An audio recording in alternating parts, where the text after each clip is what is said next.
I want to get some pictures with coaches, like at the front wall and some of the new things that people Okay. get to Yes, sir. I'll walk around. We'll do that. Good morning, everyone. May I please ask you to take your seats?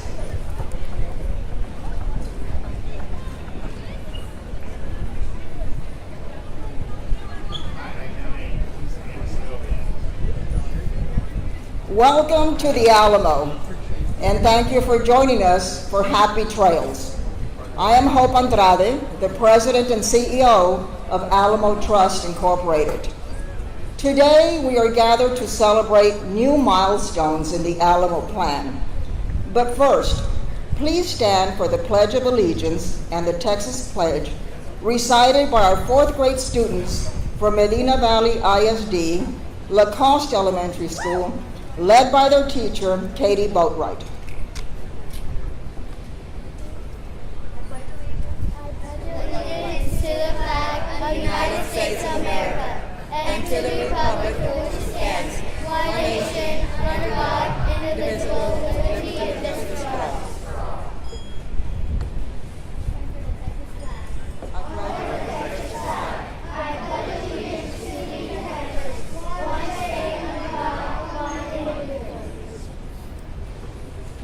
Thank you so much.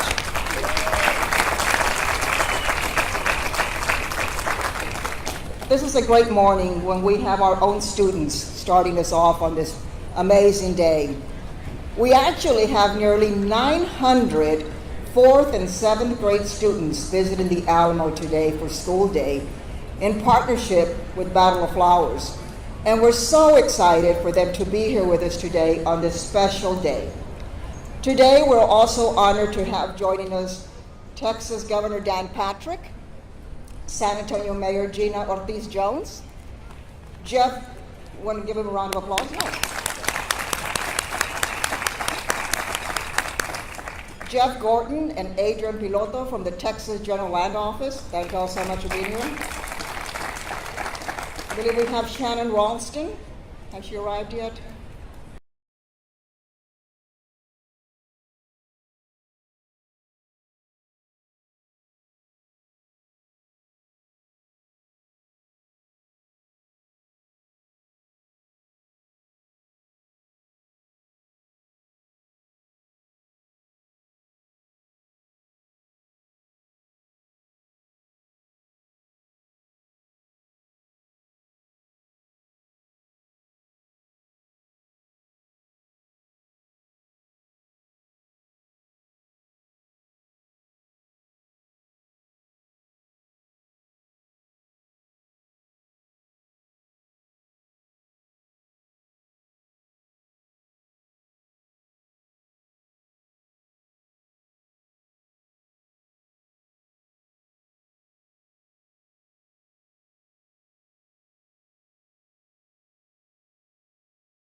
Alamo Plan.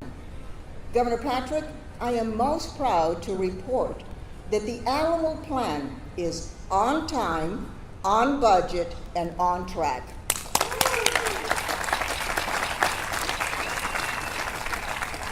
Today's event, Happy Trails, serves as both the grand opening of the Alamo Promenade and the culmination of the Alamo statewide Stampede, a friendly competition among Texas counties to raise funds for the Alamo.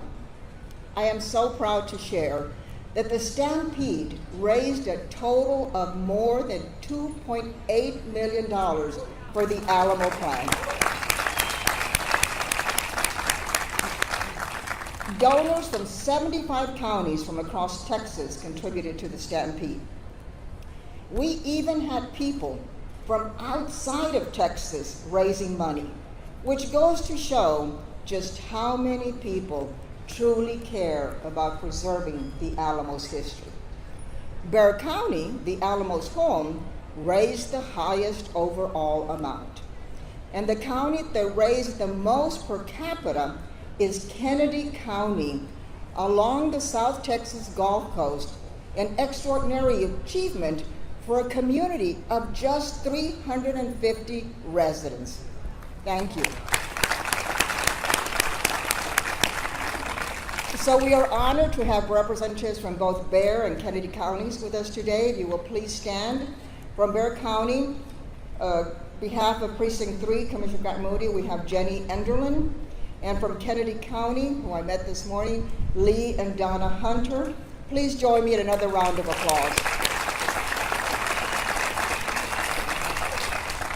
So I just want to remind everybody that when we say that we were here at this point of Happy Trails to the statewide Stampede, we will always welcome your gifts of any amounts, and recognition opportunities are still available, so please sign up. We're also gathered here to celebrate the grand opening of the promenade. You know, what was once a roadway leading into the center of town remains a vital artery today, but now is a pedestrian-friendly corridor that will offer our visitors a more immersive approach from the southern end of downtown, including the convention center. The promenade will not only guide guests to our public park at Plaza de Valero, but continues onward to the historic battlefield itself. Cutting the ribbon on the promenade is a true sign of progress. In many ways, it remains a vital connector between visitors, the Alamo, and our nearby businesses. What will make the promenade truly unique is the Trail of Statues. This trail was the brainchild of business and civic leader Jack Gunther. He envisioned a way to educate visitors and create a historical connection between two cultural sites, the Alamo and the Briscoe Museum. And Mayor Jones, we are so honored the city contributed to these beautiful statues that will begin that trail. Would you like to come up and say a few words?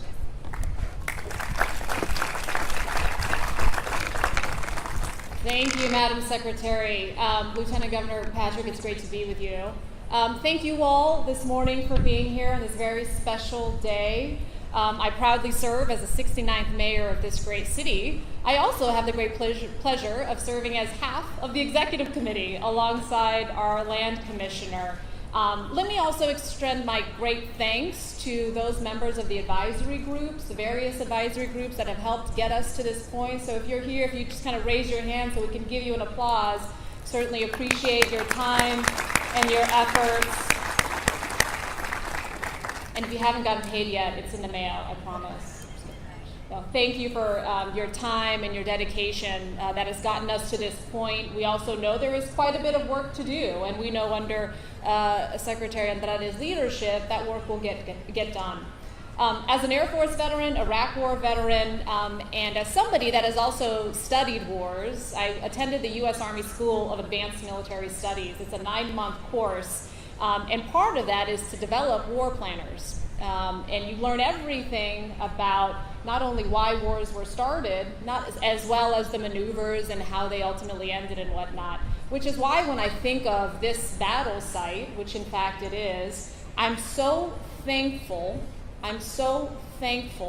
to the men and women, the elected leaders at the time when they signed the agreement in 2015, that they had the foresight, the wherewithal to say this is important not only for our history, but certainly for our economy and our identity. So it's important we have a common vision of where we're going. And it's also important we have a common set of guiding principles that are going to help us get there, right? Where are we going? The vision. How are we going to get there? The guiding principles. And I was refreshing myself on those because I think that's always important, right? 10 years, a lot of good work has gone into getting us where we are.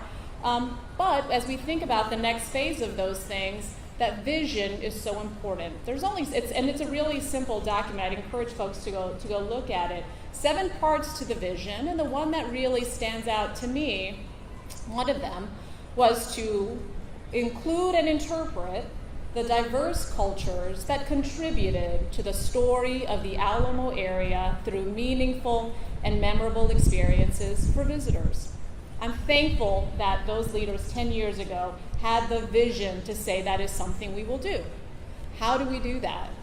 They also had the foresight to say, as part of their 9 guiding principles, they said, we will balance scholarship, historical context, folklore, and myth to provide an engaging visitor experience.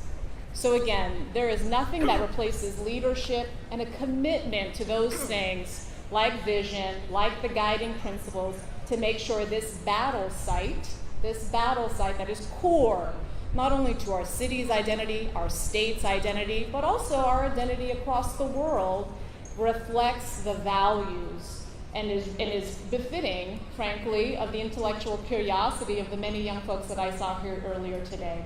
So let me thank you all for all the work that has gotten us here today. You have certainly my commitment to ensure that we get this project continues to be on time, within budget, right, within scope, all those things.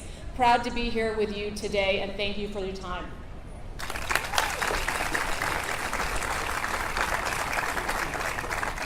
Thank you, Mayor. You know, as a fellow San Antonian, I will tell you one of the most proud moments is when I see our city, our county, and our state working together. Thank you so much. So as you stroll along, thank you. As you stroll along the promenade, you will learn about key figures of the Texas Revolution. Along the promenade, we're honoring true legends: Army General and First Texas President Sam Houston, Jose Antonio Navarro, a signer of the Texas Declaration of Independence, and 2 Alamo couriers, Juan Seguin and John W. Smith, who carried vital messages from inside the fort to the rest of Texas. You know, as I mentioned earlier, the promenade, the cenotaph, and soon-to-be-open Texas Cavaliers Education Center are all part of the $550 million Alamo Plan, an effort that we could have never, ever have realized without the help, support, and leadership of Lieutenant Governor Dan Patrick. In 1836, a group of Texans took a stand for liberty and independence, a stand that we honor nearly 190 years later. And over the last decade, another group of Texans, this time in our state capital, also took a stand to ensure that the stories of those Texas revolutionaries would endure, would stand the test of time, and would continue to educate future generations of school visitors and children alike. And I believe that today, with all these school children, it reminded us of that purpose. But that group in the state capitol had a true champion from day one, a champion who helped secure hundreds of millions of dollars, a champion whose leadership and vision put us on the right path, and a champion who is helping us transform this treasured site into a premier next-generation visitor experience. We're honored to have that champion here with us today. Ladies and gentlemen, please help me welcome our champion and your Lieutenant Governor, the Honorable Dan Patrick.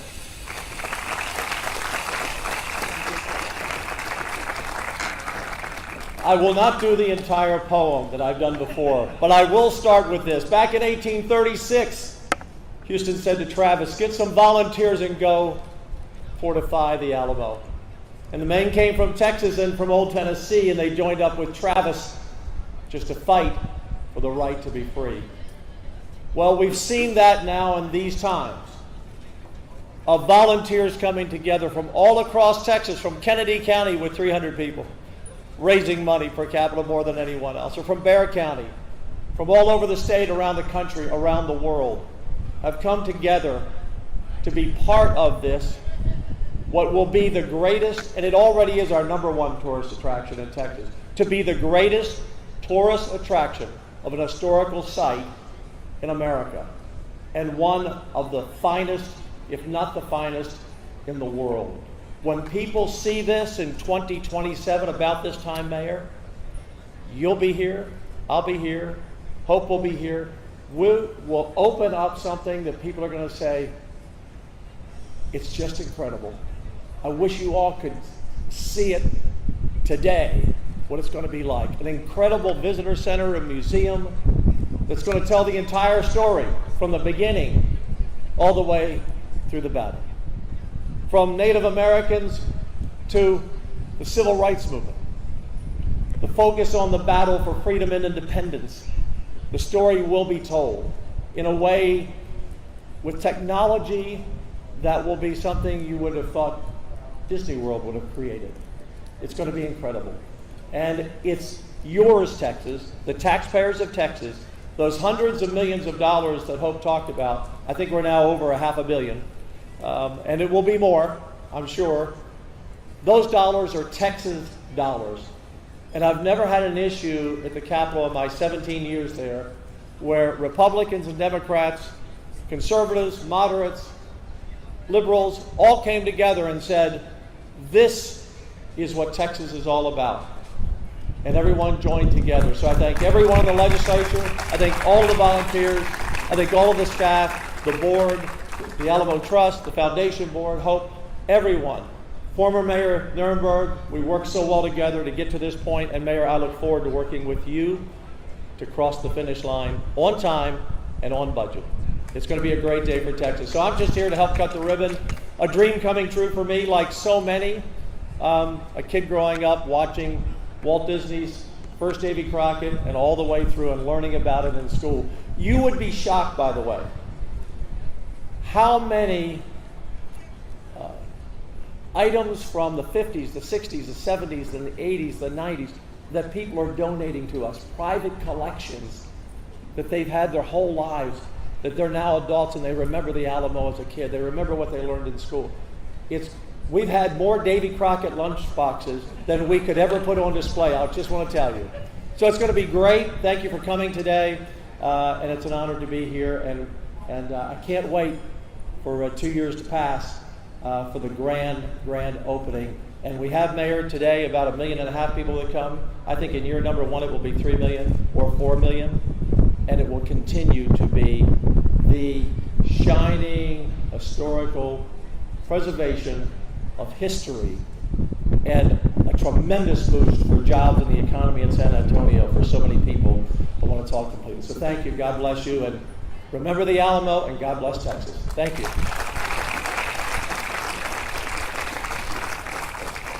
I have to lower the mic.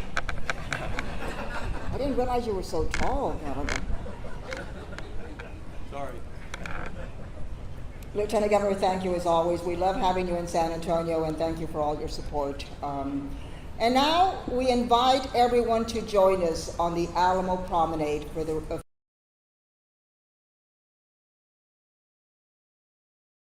be a musket firing. So be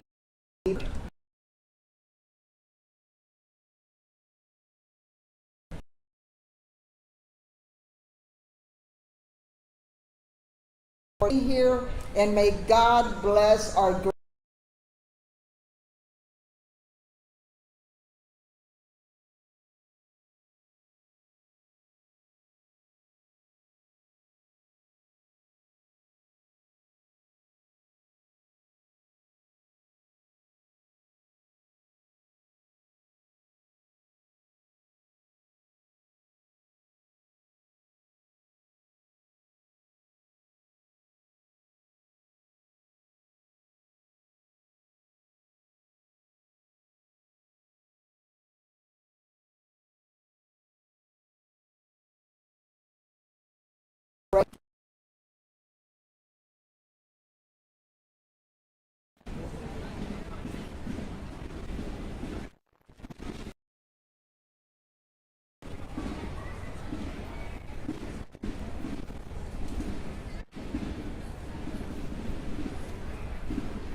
do this together?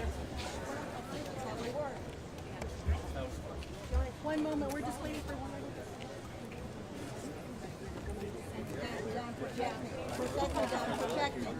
Do we have a cake to cut too? That would be good.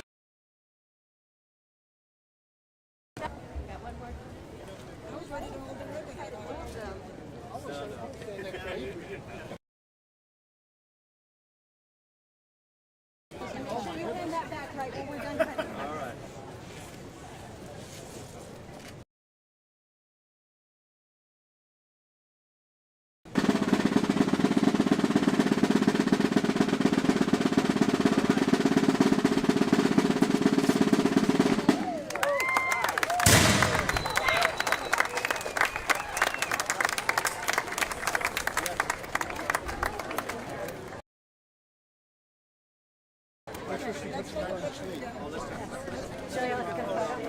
Yep. Okay, ready? Everyone looking at this lens. 1, 2, 3. Perfect. Thank you. Can we get one of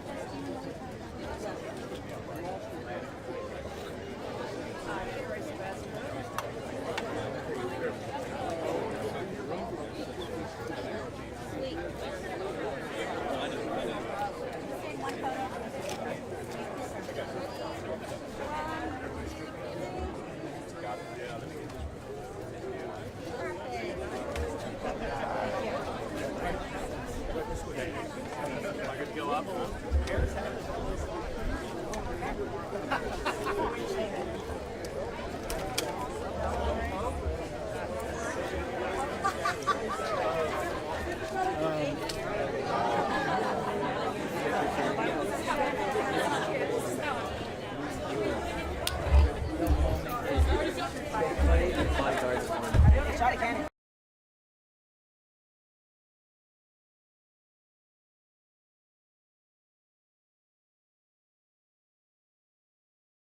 That's going to be able to drive on here is, which this must be the combination, is their trolleys.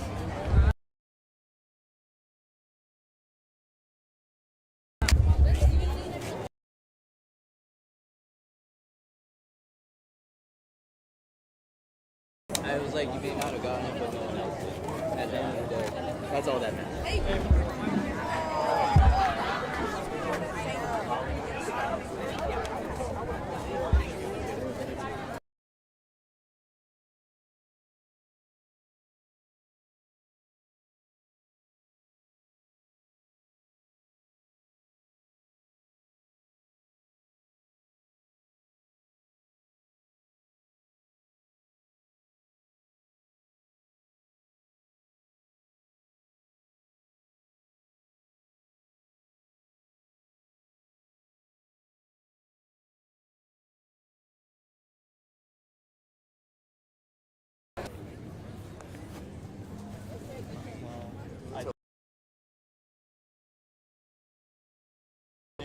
No.